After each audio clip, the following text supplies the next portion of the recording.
Dear audience, in an age where conflict and mistrust often cleave along religious lines, the imperative of religious tolerance stands out as one of humanity's greatest challenges and hopes.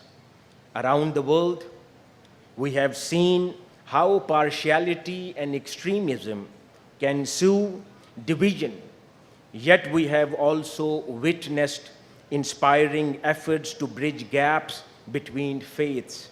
Indeed, promoting interfaith harmony is not just a lofty ideal, it is an urgent necessity for peace in our increasingly pluralistic global society.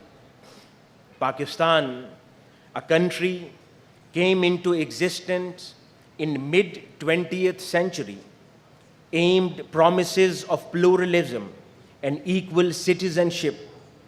Pakistan's very foundation was made and established on the vision that it would be a nation where people of all faith could live with freedom and dignity.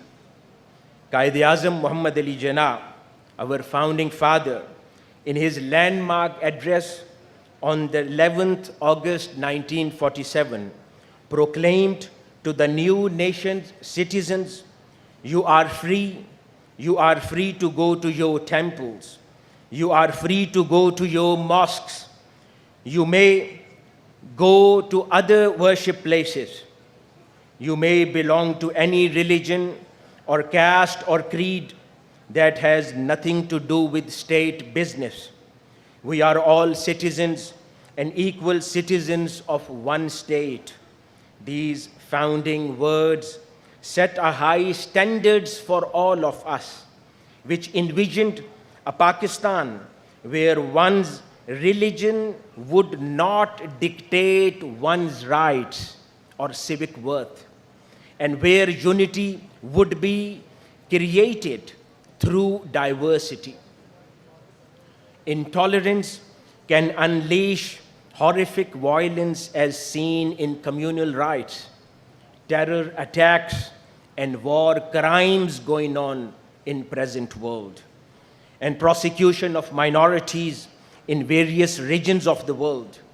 Conversely, tolerance builds trust and cooperation among communities, enabling societies and countries to focus on shared progress rather than social division. In our interconnected world, a spark of religious hatred in one place can ignite flames far away, thus fostering understanding and respect among different faiths is actually the cornerstone for global stability in current world. Under the wise leadership of Sheikhul Islam, Professor Dr. Muhammad Tahirul Qadri, Minhajul Quran International and Minhaj University Lahore has played unprecedented role in last 50 years.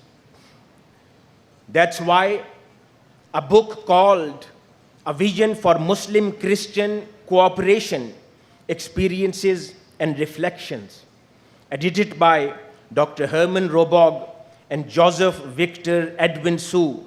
This book was launched a few weeks ago in India, but that book was exclusively dedicated to Sheikhul Islam, Professor Dr. Muhammad Tahirul Qadri, in recognition for his remarkable vision and enduring efforts in promoting interfaith harmony and understanding, friendship, and collaboration between Muslims and Christians of the world. Yet, much work remains, especially in countries like Pakistan, that have a richly diverse religious landscape, but also experienced episodes of inter-religious and sectarian violences. Sadly, in past decades, few incidents of religious intolerance, mob violence over blasphemy allegations, and desecration of houses of worship have made our social landscape. Each such incident not only devastates lives but also betrays the vision of Islam and vision of Pakistan.